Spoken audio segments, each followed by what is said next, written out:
Hello మావా, నేను మీ సోను. ఏందబ్బా ఈ ఎండ వాయించేస్తుంది అనుకున్నప్పుడు గుర్తొచ్చింది ఈ రోజు హాలిడే అని. డైరెక్ట్గా మధ్యాహ్నం లేసాం. ఎండ కాక ఇంకేం వస్తుంది. ఈ జస్సు గాడు మా ఇంట్లో పనులా చేస్తున్నాడు మావా. ఆనియన్స్ కట్ చేసి పెడుతున్నాడు మాకు. పాపం కష్టపడ్డాడని వీడికైతే జ్యూస్ ఇప్పించాం మావా. ఓ నీలో ఈ యాంగిల్ కూడా ఉందేంట్రా? ఇంకా ఈ ఎండలోనే వాజిద్ కోసం మాల్కి అయితే బయలుదేరేసాం మావా. ఇంకా మేమైతే మాల్కి వచ్చేసాం మావా.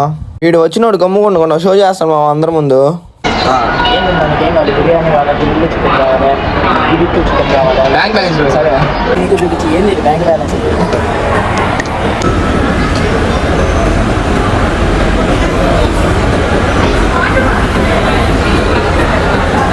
దీంతో మాల్కి వచ్చి 11 రూపాయలు పెట్టుకొని ఏదైనా ఇప్పిస్తాను వీడు చూపిస్తానండి.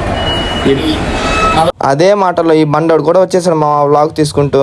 ఇంకా ముగ్గురం ఐస్ క్రీమ్ తీసుకొని ఇంటికి అయితే బయలుదేరేసాం మావా. ఇంకో బండోడు కూడా వచ్చేసాడు మావా క్రికెట్ ఆడదామని. ఈ వాజిద్ బండోడేమో అంత పొట్ట పెట్టుకుని పరిగి లేకపోతున్నాడు. కొంచెం ఫాస్ట్ గా పెరిగిమంటే తిడుతున్నాడు మావా. ఇంకా ఇంటికి అయితే బయలుదేరేసాం మావా. ఈ బండోడేమో సరిపోడు అనుకున్నా, కానీ ఎలాగో దూరేశాడు. వీడు చూడండి మావా, కొత్త ఐడియాస్ ట్రై చేస్తున్నాడు. ఓరియాలో చికెన్ వేసుకుంటున్నాడు. మాలి సిగ్గు లేకుండా బాగుంది అంటున్నాడు. ఎవరురా నువ్వు ఇంత టాలెంటెడ్ ఉన్నావు? సరే మావా, ఇంకా ఉంటా, బాయ్.